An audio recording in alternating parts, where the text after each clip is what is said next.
Mahavira, The Great Renunciation, Part 1 of 4, on Between Master and Disciples, given in Chinese and English on June 23, 2019 at the New Land Ashram, Taiwan, also known as Formosa.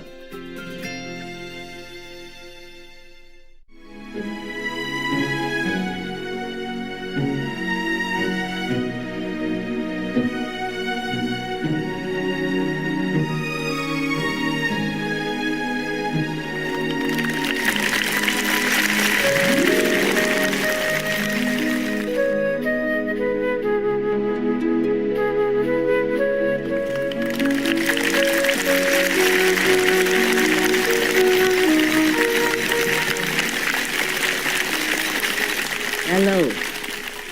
How are you doing? Good?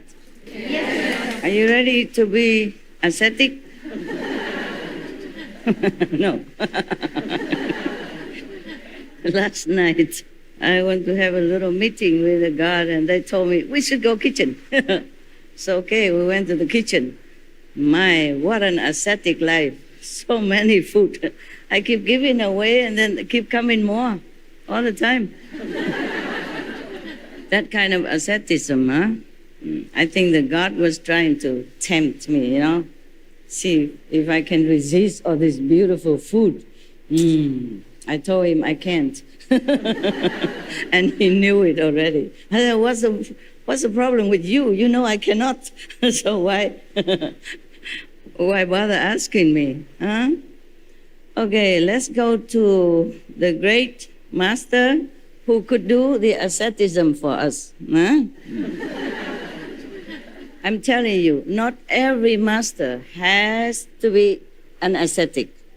So don't always has this kind of fixed prejudice, okay? Yes. Look at Sakyamuni Buddha. Yeah. How many lifetimes he has been king and minister or big personage in the society. And he not always a monk, yeah? Even before being a monk, he had also a luxury life, though he did not feel attached to that. Having something and being attached to it is something different. Yeah, you can have many things, but it doesn't mean you are mundanely bound. So important is that you have to remember the inside. Not the outside appearance or actions, but your inside, your heart, your motivation, okay, your goal. What is it that you want in life? If you are a CEO of a company, or if you own some big business, then you have to dress accordingly and go on maybe a limousine, huh? Instead of just some small vehicle or motorcycle, okay? Because that's the way people expect of you. If the king of a country go to the court and wearing like a beggar clothes or maybe jean or something, you think is appropriate? Yes, no? No. Yeah. If the president of a country going out to see people, or any time, he's just wearing shabby clothes or broken dress and flip-flop. Do you think people, the society will accept that? Yes or no? No. Good. Now you can talk. When you should open your mouth, please do it. And when you are on retreat, please close it. Save your energy, save the blessings, save whatever you can to help you progress. Now, so not like any master at all have to be an ascetic. It doesn't have to be that way. Yeah. But if you can, just simplify your life. Whatever you need, keep. What you don't need, give it away, sell it, or throw it away if it's not useful anymore. Simplify your life whenever you can, wherever you can. At home, okay? at home. Of course, I can simplify my life better, yes. But since I am destined to have some kind of decorated appearance, yeah, so I just go with that, yeah. And recently I saw some of the AP, ancient prediction of our planet. And I saw some prediction saying that some master will come, wear high heel and stuff. So maybe I'm in fashion, huh? I didn't know all that before. I don't know where they found so many predictions. I don't know where they dig them all out. I only knew maybe a couple, like the famous one, like Nostradamus, yeah, something like that. And several more, like the Indian stuff, but I did not know anything else, Maybe the only one I know most is Nostradamus, because I was in Europe, yeah. At that time, it didn't apply to me. I was just a girl working, yeah, and then get married. So I just read it somewhere, very fleetingly, fast, turning the pages, but not really knowing much about it, because everybody says something about Nostradamus, so I also read it since I was there. I was studying French, so maybe I'm just trying to practice reading. And it's something like prediction is more interesting, it's more catching your attention to read, that's all. I read some, but not all. My French wasn't all that good at that time. And it's worse now. I don't think it gets better. It's getting worse. Out of practice. It's like my mandolin. So many of the master, for example, the latest Sikh master, yeah, he dressed himself like a king. He's not ascetic at all, yeah. He wear beautiful jewelry, long bits of pearls and other, very elegant outfit and accessory. Yes. He doesn't look like Guru Nanak. Guru Nanak was the first guru of the Sikhism. Not that he found ism or anything. It just happened to be after he died, or maybe after some time. Just like Buddha died and we have Buddhism out of nowhere. Don't even know who found it. But people would say, Buddha is the founder of Buddhism. Nonsense. He never did. He never cared about anything like that. And like the Sikh gurus die and become Sikhism. Christ died and become Christian, etc., etc. And the Guru Nanak was a very, very ascetic master and enlightened saint. He walked everywhere. He ate whatever come his way. If nobody offered him anything, or nowhere to have access to food, maybe buying or people give, yeah. Very little has been recorded about his life. But for some of the story, I gather, behind the nuances of the line, I gather that the Guru Nanak was an ascetic, yes, because he walked everywhere and he just eat like berries and something like that. Yes, but maybe later when he became more well-known, then people would give him maybe a place to stay and some food to eat, a disciple offered to him. But normally, he's not the luxury one. I read in some story like one time he and his attendant disciple walk around somewhere, go in some places, and then the disciples say, oh, there's a party going on, downtown. I should go and get some food and all that. But the Guru Nanak did not care, He just get some berries in the forest and eat them. Thus I knew that he wasn't all for fame and glory or anything like that. But the 10th, the latest guru of the Sikh, he dresses like a prince and a king.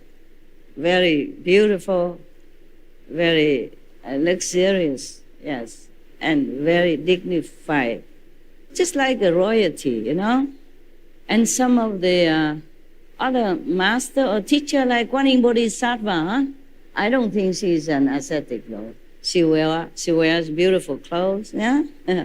Not overly decorated, like your master maybe, but she does wear beautiful clothes. Maybe that was afterward, huh? Or maybe that is her real image when she appeared to the people, you know, in the world to save them or help them in some way. But I saw some of the statues that she was wearing tattered clothes. Maybe she meditated too long, you know, in the beginning of her spiritual mission. Meditate, you know, a lot, and her clothes is all tattered and worn out, you know, in 10,000 pieces. So there are times maybe she was an ascetic. And later, maybe she became more known, then the disciple would offer more clothes and a little bit more luxurious type of apparel. Now, so do not look at people from the outside image and judge the inside. Just like some kind of precious stone is hidden inside rough-looking, ugly rock, yeah? And when you cut it in half, like many, they show them in jewelry shop or a museum. When they cut in half, inside is hollow, and inside a lot of jewelry inside, you know, shining. It's like that. Our body, no matter how it looks, it's just an outside garment. It's not our real self. When we hear something, it is our hearing nature, our inborn hearing power that hears it. And then we get used to it. We think it's the ears are hearing it. And when we see something, it is our seeing nature that sees it. And we keep being used to it, so we thought it's our eyes that is seeing things. The one that sees is not the one that you see. The one that hears is not the one that you look at. But we are so used to with the outside appearance, as well as so used to with thinking, using all these our faculties that we think this is we. That's why the Kuan Yin method teach you to return to the true hearer and the true seers. That is what the Buddha say. Turn your hearing inward. Turn your seeing backward. Then you will see the Buddha nature. Well, I don't repeat exactly word by word, but you know he talked like that. The same with his disciples around him, like Manjushri or Kuan Yin Bodhisattva. The name Kuan Yin or Avalokitesvara, Sanskrit name, you know. Her name meaning contemplating on the sound of the universe, of the creation actually. But some of the translators put it like she contemplates the sounds of the world, not our word and things that she contemplating. Because that doesn't need Kuan Yin Bodhisattva to do. We hear all the time, every day, right? Can you hear something? Yeah. We don't need Avalokitesvara to tell us, listening to this and that. Huh? So she also means that turn your hearing inward again. Return to your hearing source. Return to the owner of this body. Return to your own self, your real self. That's what many masters told, but not many people do. Because they don't know how. They don't know how to open their seeing nature. They don't know how to open their hearing nature. That's why since times immemorial, many monks and non-ascetic, they practice all kind of asceticism just to get there. Because they think, forsaking everything, detach yourself from the whole world, then you will get the Buddha nature. It's not like that. It's not that easy. The Buddha's or Christ's nature is not like a business that you can exchange it for something or buy it with some sum of money or jewelry. No, it's something priceless, precious.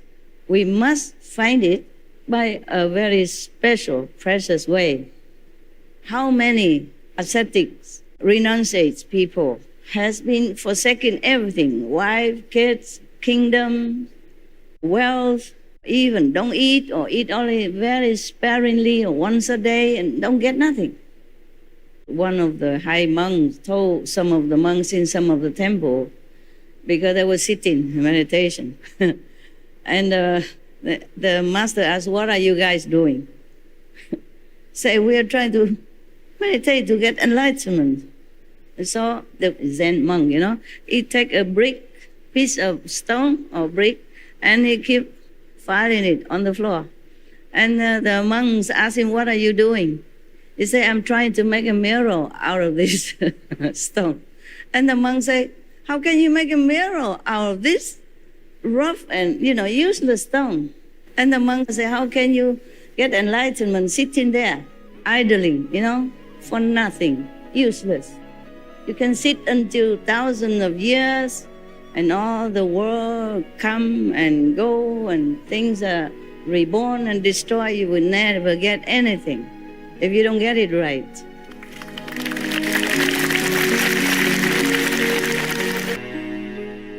You can sit until thousands of years and all the world come and go and things are reborn and destroyed. You will never get anything if you don't get it right. Similar, nowadays we have these numeral lock, no? And you can turn it for 100,000 years. If you don't turn to the right number, you can never open it. It's just like that. Or nowadays we have telephone. If you just push one number wrong, you won't get the person you want, right?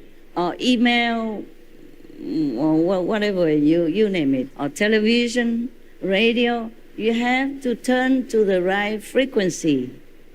Otherwise you get nothing. You can sit there all your life, keep turning back, forth, in, out, nothing will happen.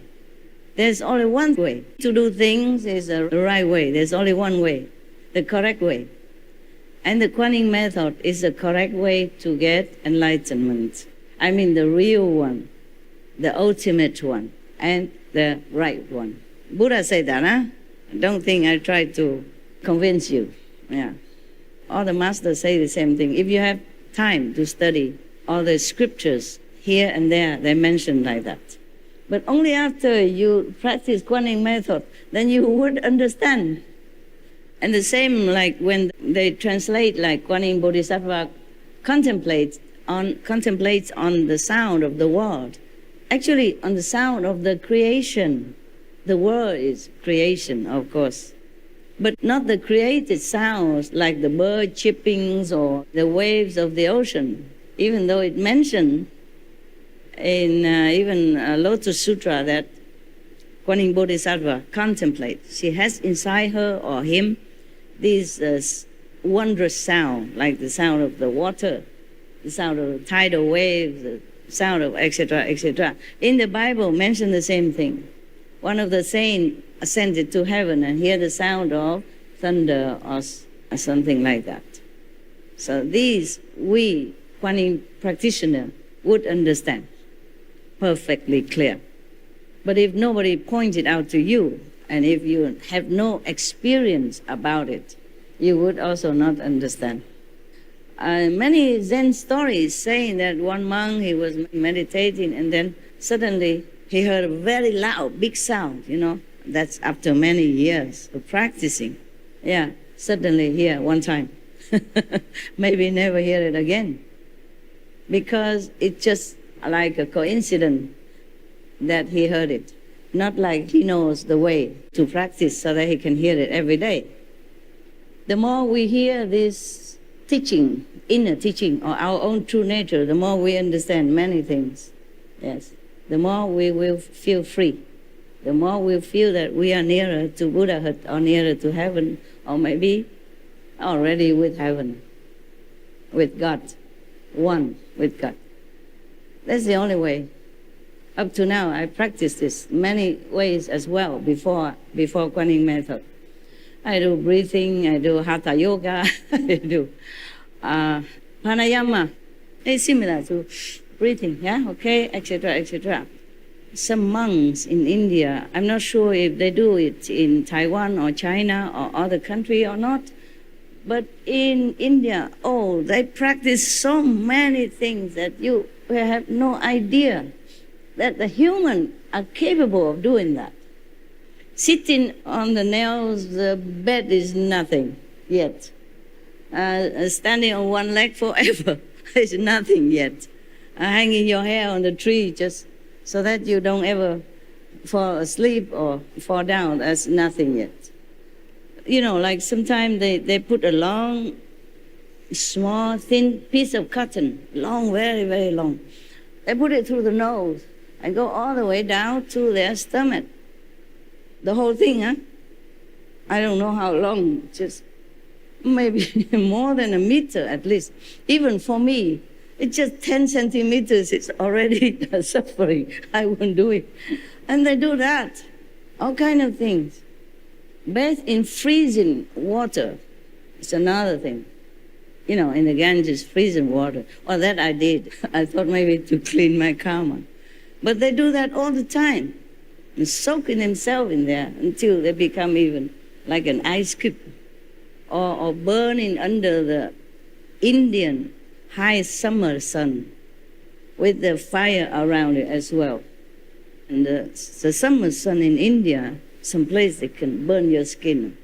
First or second degree even, if you sit too long. But they do that all the time. Of course, maybe slowly get used to it, not like immediately shave the head and go sit under the sun for hours on end. It's not like that, but still, it's still very, very, very harsh, the sun of India. No? I almost died because of Indian sun. I went to Bodh Gaya, you know, in my wandering time to see Buddha's Bodhi tree. It was in May. It wasn't high summer yet. And then I walked. I didn't know. I didn't think too much. I normally don't think too much. I go to the Himalaya alone, also didn't think much. I go under the summer sun, I also didn't think much. It's just too much focus, you know, on my goal. And I got sunstroke. I almost died on the street. Huh? Because when you walk in such a sun, it's like you climb in the Himalaya mountain, you know, or the Sumeru, you know. Yeah, you cannot even walk. You walk is like you walk in a dream, you know. You cannot even walk. You walk like you carry mountains on your shoulder. Every step is like so laborious. I don't know why I did that. Just too young. Too young and too idealistic. I did not think too much about the outer effect or the outer situation. I just want to do what I do, and I forgot that. And I almost died. Luckily, I dragged myself into somewhere, and then it was a temple. Yeah, and then I take a rest for a while. That's the first time. The second time, I almost died again and found another temple. The first temple was tended by an Indian man, but he cooked vegan for me. Just congee and some of the... I told you this story already, you know. Maybe a little bit more elaborate now as I remember it. And then I said, how did you know how to cook rice congee? He said, my master taught me. I said, who is your master? A Taiwanese monk. I was very lucky. I almost died. Without this food and without the shade to rest, well, even with that, I went to see the Buddha Bodh Gaya. I want to see the Bodhi tree before I die, before I almost die on the way back, you know. And then in front of the temple, I almost collapsed. And the man took me in, gave me, you know, thing to drink, and I didn't even have anything to drink with me. They don't sell things on the road all the time, I was walking. It was not that convenient. And so after that, I recovered, huh? But I did not learn, huh? Next time I want to see Varanasi, the deer park, huh? I want to see the first Buddha preaching place, and I had to see it. And I walk again, under the sun again. I almost die again. Luckily, in front of another temple. That temple is actually is a Tibetan temple. And Tibetan monks, not all of them are vegetarian, huh? Yeah, almost all of them, most of them are not vegetarian. They eat what is offered to them, yeah? Of course, they're not picky or nothing like that, but same with Thai monk or Cambodian monk, Miandian monks, many of them are not vegetarian. So I collapsed in front of I can't remember what temple looked like. It's just because I was very sick already, I could hardly walk, breathing difficulty, fever. And I almost collapsed there. And then a Tibetan monk came out and took me in and put me on his bed and covered me with like a mosquito net kind of, it was a big one, like a tent, huh? But smaller, you cover, then you sleep. So you don't have to hang it, They make it like that. Similar to some people, they make like a mosquito net, but smaller, like a half round, and then they cover the food, in summer. So the insects don't spoil it, okay? Similar like that, but bigger. Enough for me. He covered me from head to toe. And he let me stay there, and he said, oh my God, fever. The worst thing is that I already had fever. And then I went in the temple, and I took a shower. The water there is boiling hot because it's the sun. And all the pipes are heated also. I didn't know that. I just took a shower. It made me even hotter. I keep feeling burn everywhere. It's not like the skin come off or anything, but it was really very, very painful. The monk took care of me like a father. I never forgot. And then he said, you must eat something. I cook something for you. I said, no, I'm not eating any meat. He said, no, I'm also vegetarian. A Tibetan monk. And you found it there, vegetarian, believe me or not. Yeah, I always collapse in front of vegetarian temple. It's funny. Actually vegan, there's nothing, just some dry protein and a little japchae, vegetable, japchae. I still remember that word, japchae means vegetable in India. And just a little bit like that. And then I recovered slowly, and he gave me medicine and stuff. Such a kind monk he was, yeah. Otherwise, maybe I die already, yes. Because at night, when I was walking around, before I reached Deer Park, I was walking around and find somewhere to sleep. I cannot find anywhere. So I slept outside, I slept outside in the open, alone. And the mosquito or some insect is also giving me some present, make it even worse. Yeah, I was a natural ascetic because there's no choice.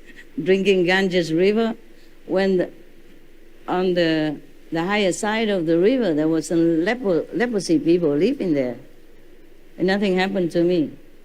I drink all kind of water, nothing happened. It's just the sun. Just make trouble. But that did not give me any enlightenment, huh? All this kind of asceticism. It's just natural. Number one, I didn't have a lot of money. Number two, I did not have enough facility to cook. Yeah? Number three, I don't have anywhere to cook. I cannot carry a lot of stuff because I'm small. I can only have one blanket or a sleeping bag at that time, and just 2 pair of clothes similar like this, Punjabi clothes, yeah, that's all. And a staff, of course, for walking, yeah. On the mountain road, you need it very much for climbing up and coming down to balance yourself. Otherwise, if you just walk alone without a staff, you might slip, okay? Yeah, Either going up, slipping down, or going down and slipping down. Yeah. So that's all I have. So you can see many monks in India, they have a staff also for that. Yeah. So do you have enough asceticism yet? Because the master will teach you more than I can say, more than I have done. The master Mahavira will teach you more. That is just a prelude, okay? Just appetizer for you. Now come the real thing. I don't know if anyone in the history of mankind could have done or could be doing or will be doing such an asceticism, such a sacrifice like the Lord Mahavira, okay? That's why I want to read it to you. By the way, we have to thank the society who made it. That society is called Sunny Publications in New Delhi. We really thank them. And if we can find them, we will offer some financial offering so that they can continue publishing more books to spread the teaching of Lord Mahavira. We thank them, huh?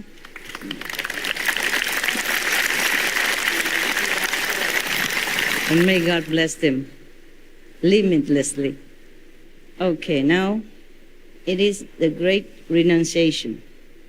It was the 10th day of the dark fortnight of the month of Marxist Sanskrit. I don't know a lot of Sanskrit, okay? Don't blame me.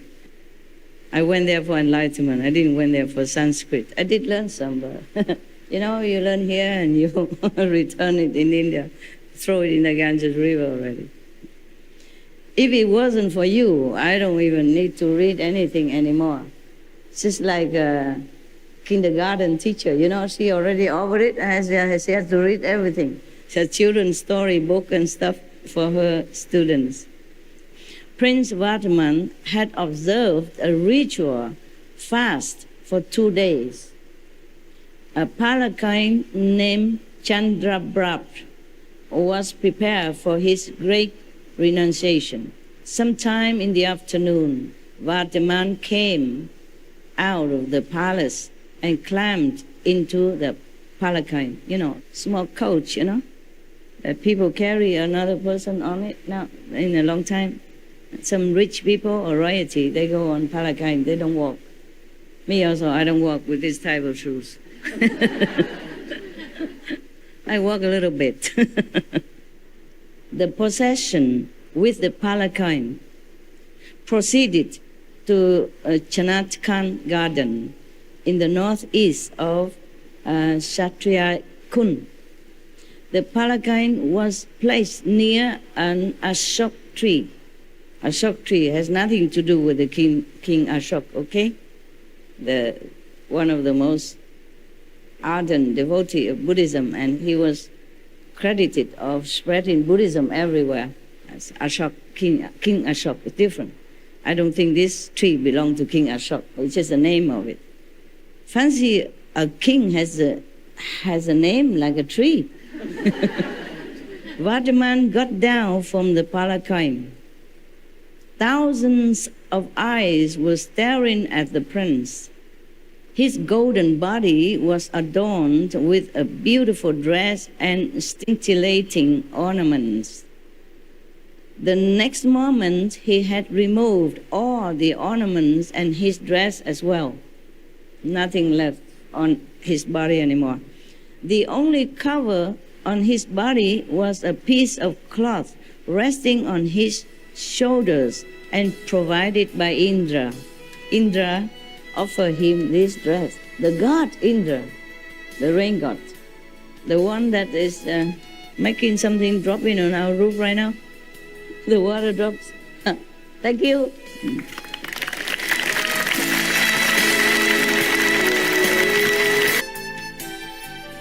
Before he renounced his royalty style of life, he went on fasting for 2 days. That was a ritual, you know, to cleanse yourself, purify your soul, body, and mind before you became a monk. Did you try? Any of you try 2 days, 3 days fasting? Yes. Yeah, the monks okay, but you, how many days? How many days? 2 days. The second day is the worst. If you continue, you can do it for a longer time. The first day is not too bad. Your will is still strong. Your determination is unstoppable. The second day, this is the worst part. I talk from my experience, yeah? But if you pass the second day, then the third day, fourth day, fifth, sixth day is piece of cake. I used to fast sometimes for weeks, yeah? And I told you already, one time I was like a breatharian. Huh? I just quit eating just like that. No preparation, nothing. And then don't feel hungry or anything like that. I did again some other time. Don't feel hungry or desiring the food, anything. And I tested myself by going out in a very busy restaurant where my favorite foods are prepared all day. I sit there, order some drink, but I won't drink, okay? Order some food, but just to look at, to see how my body or my mind reacted. Nothing happened. If you're determined to do something, it won't happen. But if you just do it in a whim, without purpose or without goal, then you will fail very quick. Okay, why do we talk about that? Make you hungry, huh? It's almost dinner time and I even talk about food. How cruel. Sorry. Okay. Last night they gave me such an ascetic food. So many. It must be the God chakra was, tempting me because I was just reading the ascetic stuff with no food and all that, and then I just go to the kitchen, and then, wow, it was such a banquet like a king, Everybody was busy serving me this and that. I gave them away to your brother and sister, and then they bring even more. It gets better all the time. The temptation, it just mounting in pressure, So I gave up. Yeah, never mind. It was very good. No wonder you all want to follow me, huh? Every day like that. Wow. Eat together is even more tasty, So after the prince fasted for 2 days, then he began his renunciation. So according to tradition, first he climbed onto this luxury coach, car, carried by attendants, decorated beautifully. He himself also decorated most lavishly, Actually, it's a true renunciation, huh? Because if you have nothing to give up, then what for you renounce? You renounce what? Just like the poor people say, I don't care about money. He doesn't have anything. And then he got down from that coach, and then he took off in front of thousands of witnesses, because everybody has to know. Since he's a prince, yes, so all the citizens know about it, know about this ritual ceremony. So they all came surrounding him and look at him.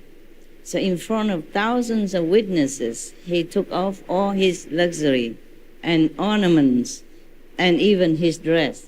He has only one piece of cloth that's offered to him by Indra. You would wonder how Indra, a god in heaven, would be able to give a dress to a mortal at that time. A mortal like Vardaman, Prince Vardaman. Who knows? Who knows how? How a god can do that? Huh? No? Man, you always pretend to not knowing so that you make me feel good, huh? Well, thank you. Anyway. Well, he can manifest it himself. He can manifest like a human. Because they manifested many times, these gods. How come you don't remember? They manifest into a physical realm as a body of a human or any animals or birds or whatever. Either to test you or to praise you or to give you something. You forgot, huh? God Indra, remember he went to Vardhaman Prince school when he was 8 years old and tested him in the form of the old Brahman, tested the teacher, and teacher cannot answer. And then Vardhaman answered him. Yeah. And then another time, remember the gods appear in the form of the cobra, and then a giant to carry the little 8 years old boy prince. Yeah, remember that? They can do that. They can give you anything in this world if you desire, if you please them. You can have richness, you can have fame, you can have magical power, you can have anything if you bow to them, worship them. But if you want to become a Buddha, then you are their enemy. at least for a while, until they test you. Make sure that you don't want to become a god and snatch in their throne. Imagine a god thinking like that and having jealousy and attachment like that. How about us, the mortal? And they always criticize us, condemning us, saying, oh, you're greedy, you're desirous of things and pleasure and stuff. How about them? Huh? They are higher. Wow, so high. King of the gods even. Has anything they want. And can even manifesting due to their merits in former lives that they have such power. They can build a palace in no time. They can give you all the jewelry in the world. They can install you as king of the whole planet. They can do many things for you.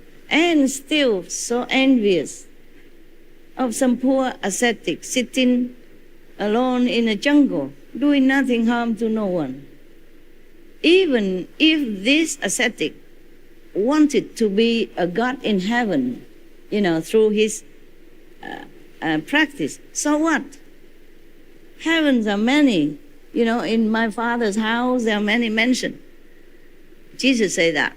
So if he became a god, he doesn't have to take away the position of Shakra or any other gods. He can have his own kingdom. But I don't understand the gods, these small gods. They rule the whole, many heavens, over many gods, have so many beautiful fairies, angels around them, have everything, all the power in the three worlds, and still so silly. We would think heavens are these kind of lower heavens, of course, not the original heaven, okay? Not the higher heaven like the fifth heaven or the fourth level heaven or above the fifth, different. But still, being a god, you should think they behave more decent, no? Sorry, the truth hurts sometimes. Yeah, I'm telling you, behave, Yeah, you are God, you are the gods, right? I'm not afraid. I tell the truth. And then they would punish us if we desire something, yeah? Or if we want richness or fame or position in the society, then they will also look down upon us, thinking that we are not a good person. And then they are doing similar things, worse, yeah? Even punish those who they feel are threatening to their position as a god. It's so funny. Many stories I read in Buddhism is similar. Always the gods come down, make trouble. You see, up to now, there are a couple of gods came down and bothered Prince Vardhaman already when he was only a little kid even. Shame, huh? Shame on you. Well, we forgive you. So now, after removing all the ornaments and dress and leave only the cloth that Indra gave it to him, Indra god came down due to respect and offered him this celestial kind of cloth. It's different, it's shining with light, in all directions. It's brilliant. It's not this one. It's not made of cotton. Even though you say I look beautiful in this, but his dress, even though it's not from royalty, but it's from heaven, it's beautiful. The same with the kashok that offered to the sixth patriarch, Huineng, that was passing down from a long lineage of enlightened master. It has different energy than it's just a normal dress, a normal kashok, mean a monk's robe. That's why after the sixth patriarch got this dress, many people want to kill him for it, want to take it. And they are monks even. Believe it or not, telling you. Some kind of monk. Huh? After he does that, he has only one piece of cloth to cover himself. And then the prince, Vatman, poured out his hair in 5 strong fistful. I guess the ritual at that time. You have to pour out your own hair. He should have gone to the Buddha, and then the Buddha would just make it fall off, naturally, or shave it for him. But I guess it's a ritual. He has to do it. It's painful, just to show the pain and the endurance of somebody who wants to be a monk at that time. And he was determined. So he poured his hair in 5 strong fistful, the fist of his own hands. Imagine, he's a very strong prince. He even catch a cobra and throw him away, big cobra. And he punched the giant when he was only 8 years old. Imagine now he's 30 already. Imagine how stronger he has become. And he poured his own hair 5 times to take it all off instead of shaving. And then Indra at that time, present, collected his dress, his ornaments, and hair, and put into a golden vessel. What is Indra doing here? Collecting people's stuff. But they are precious, that's why. Okay? Now, after this, he uttered in his deep resonant voice, Namo Siddhanam, meaning I salute or I bow to the Siddhas, meaning liberated souls, meaning I salute all the masters, or I bow to all the masters, yes. Or the saints, yeah? Same, yeah. Liberated saints. And then the prince took the vow of ascetic life. Now, officially, he has become ascetic. He spoke again. I take the vow of practicing equanimity all through my life and abandon all intentional sinful activities. Thus spoken, Lord Mahavira Swami, accepting the rigorous ascetic vow and resolved, in my ascetic life, I will remain equanimous in all conditions and circumstances, meaning he will be always at peace and tranquil. He will not fight back, or he will not complain, or he will not change, do anything. No matter what happened to him, he will just stay tranquil. That's what it means. He continued, I will tolerate every affliction or predicament caused by man, God, demon, or animal equally, no matter how fearsome it is. As long as I do not attain omniscience, I will continue to tread the fire-paved path of purity with unflinching and firm steps. He vowed like that. A wave of reverence started, and thousands of heads bow with reverence, and thousands of the throats utter in unison, Victory be to Shraman Mahavira. This is the name, is the title for monk now. He's Shraman Mahavira now, okay? Yeah, or Swami, similar. Okay. After the austere vow, the Mahashraman, mean the great Swami, the great monk, they call him now, acquired Manapayavachanan, which allow him to perceive the feelings and thoughts of all beings. He has some psychic power now, yeah. Just like in knowing the thought of others. In Buddhism, also like that. When the monks practice under the Buddha, some of them have this kind of power. Well, many other powers you can have also if you practice well.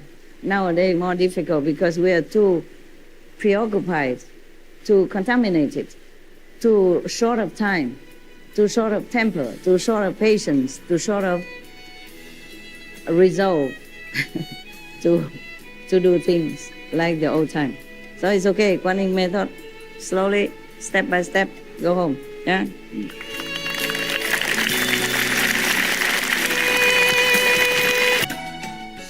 His heart was filled with equanimity and compassion. His face beamed with a spontaneous smile. Why does he feel compassion after he have this power? Because he can feel what the humans or beings around him or in the world feel. You know, their sorrow, their pain, their frustration, their troubles, their helplessness, their suffering. That's why he has compassion for them. The masters, they all have all this. Just sometimes they have to shut it down, otherwise they cannot continue to do their job. The sympathy they have for all beings will collapse them mentally, emotionally, psychically, and bodily as well. No one can be able to really function well in this world, no matter how strong spiritually, if that person continue to open this faculty, psychic power to and hearing all the suffering of the world. The Kuan Yin Bodhisattva, she hears them, their pleas, only when necessary, only when they are desperate, and only for that person or those persons. She doesn't always have to hear all the suffering in the world, because that will be too much, even for a Buddha. Now, he walked with firm and steady steps towards the jungle without turning around or hesitating. Now he's going away to the jungle to contemplate. Suddenly, there was a feeble call from behind. The call of a pain-filled heart retards the movement of Mahashraman also, because it's so pitiful, a voice calling for help, that he slow his movement. Normally he doesn't want to slow. He wants to go steadfastly to the jungle. But then there is a voice, very weak and pitiful, calling for help behind him, so he slowed down. And then a wiry and weak Brahman, moving briskly with the help of a stick, arrived and fell at the feet of the Mahashraman. Tears were flowing from his eyes, and there was an expressive pain on his pitiable face. He uttered humbly, "O Prince Vardhaman, kindly liberate me. Give me something. Remove my poverty." Shraman Mahavira recognized this old man to be some Shama of Brahmakund. Long back, he used to come to the king Siddhartha's court. The charitable king extended him all help by giving whatever he needed. He was happy then, but he was not seen after the king's death. Some Shama said, "Prince, I wander around from one state to another state after the death of King Siddhartha, my mentor. Wherever I went, my bad luck followed me. After 2 years of wandering in vain, I have returned home this morning. On my return, my family members informed me about your year-long charity. Everyone got what he desired, but I, the ill-fated, got nothing from your charitable hands. Prince, as soon as I reached home, I came to know that abandoning everything, you have become ascetic only today. Prince Batman, please have pity on this poor destitute. Remove my poverty with your kind hands. This is impossible. The prince already renounced everything. He has only one piece of cloth on him. How can any man has a heart to come and beg in like that? People are really impossible to comprehend. And he's a Brahmin. He has family even. Now he could do something to earn a living. But it just has to bother people like that. Became a monk already, has nothing at all, and still come and bugging. This kind of people. Brahman supposed to be the most noble class in India at that time, and still in some area now in India. Supposed to be the most learned, the most noble, the one that you cannot even treat unkindly or slander of any kind. They are revered like high priest, yeah, and behave like that. Imagine. Mahavira was filled with compassion, but today he had nothing more to give. Suddenly he thought of the divine cloth on his shoulder, so he tore it into two parts and gave half to the Brahman. The Brahman was filled with joy. What kind of joy is that? Robbing somebody who is already a monk and who has nothing with him anymore and still feel joyful. Yeah? Being Brahman and all that. So the Brahman took this piece of cloth to a mender and inquired about its value. The mender said, Brahman, how did you get this divine cloth? It is just a part of a whole. If you could bring me the other part also, I will mend it back into its original form, and you could sell it for 100,000 gold coin. Oh. The greedy Brahman ran back to Mahavira and followed him everywhere he went. Some Brahman, huh? After about a year, the remaining piece of the divine cloth fell one day from Mahavira's shoulder. Some Shama picked it up, got it mended, and sold it to King Nadivadan for 100,000 gold coins. Now, neglecting his body, the venerable ascetic Mahavira meditated just by himself, in blameless lodgings and wandering, in restraint, kindness, avoidance of sinful influence, chaste life, patience, freedom from passion, and contentment, practicing control, circumspectness, religious postures and acts, walking the path of nirvana and liberation, which is the fruit of good conduct. Living thus, he, with equanimity, bore, endure, sustain, and suffer all calamities, arising from divine powers, men and animals, with undisturbed and unafflicted mind, careful of body, speech, and heart. All right. Any question about that? About anything?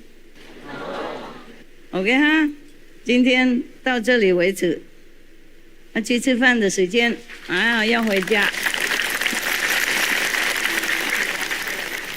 好东西也不能吃太多 ，OK？ 我也不能念给你们听那么多，2天已经听很多了，以后再说，下个礼拜好吗？如果在的话，再继续念给你们听 ，OK？ 哎，念字还好啦，就怕有时候我多余解释很多东西，总一国跑到另外一国，从一个大师跑到另外一个大师，从一个故事跑到另外一个故事，就时间拉得很长啊，把你们饿坏了，然后巴士跑掉，你们走路回台北、高雄好长啊，走到下个月才能回去。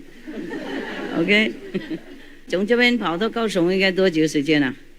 走路半个月，那不错嘛，不错。那不能走路算了，留下来嘛。每天也是很苦啊，吃东西，然后打瞌睡，然后怎么样？OK， see you later. Next time. Thank you.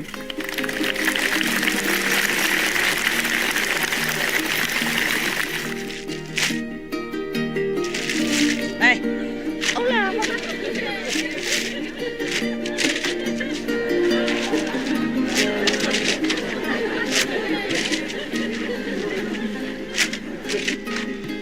台湾哈都不老呢，奇怪哦，认识了几十年了，还是一样啊。有没有结什么婚啊？哎呀，太好了，好聪明啊！业障没有来找你哈？你有没有去找他？没有，太好了。喂，怎么都不老呢？奇怪，不可思议。大概打坐多哈，very good。台湾哈，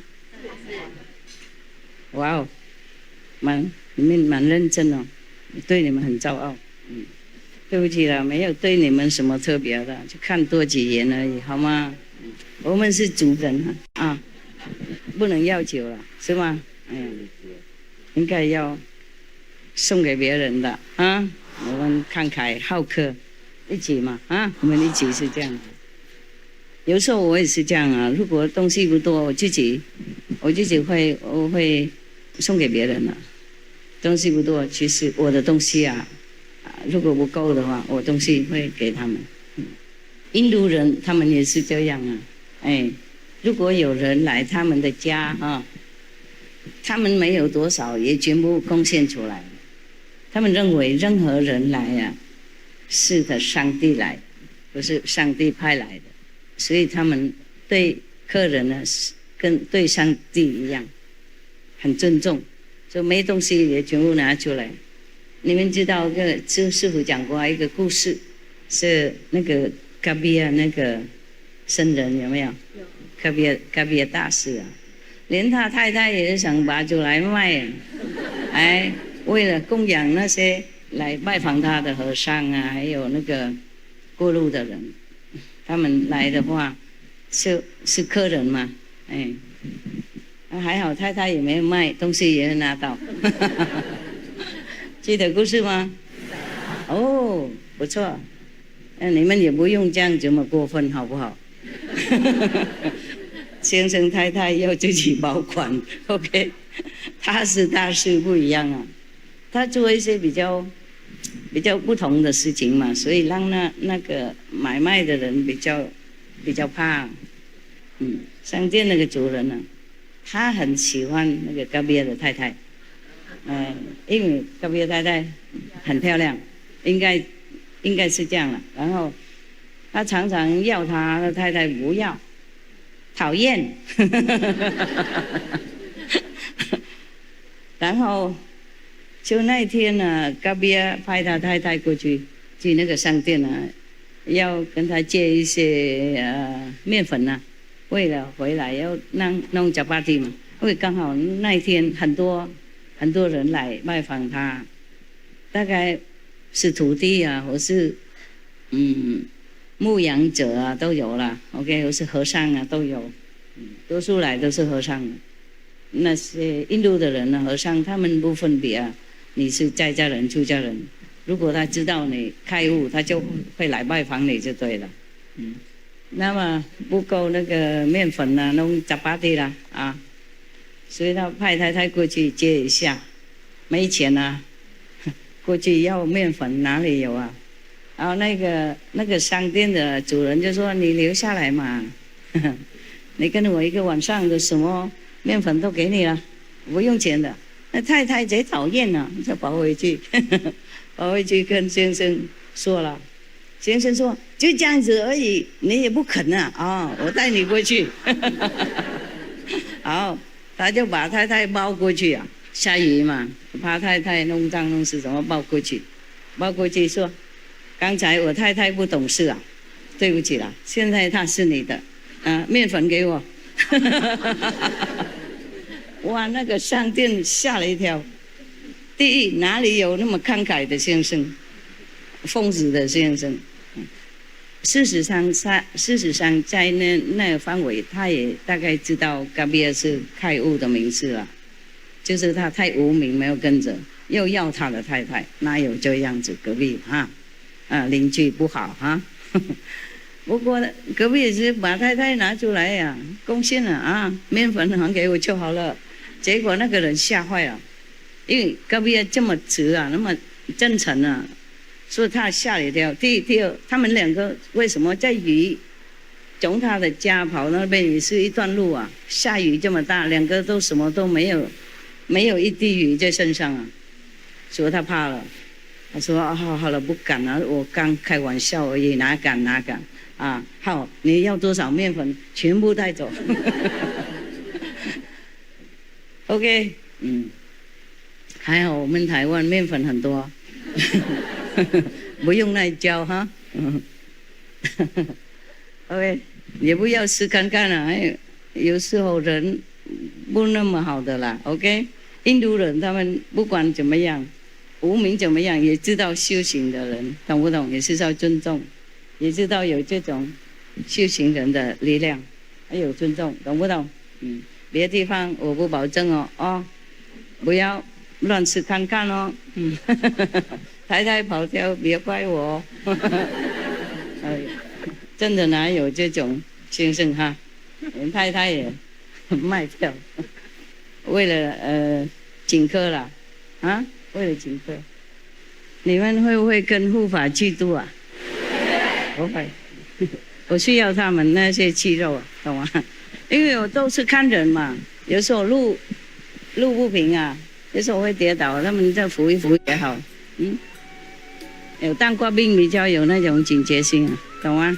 女孩子没有当过兵，男孩子都有，是有用的 ，OK？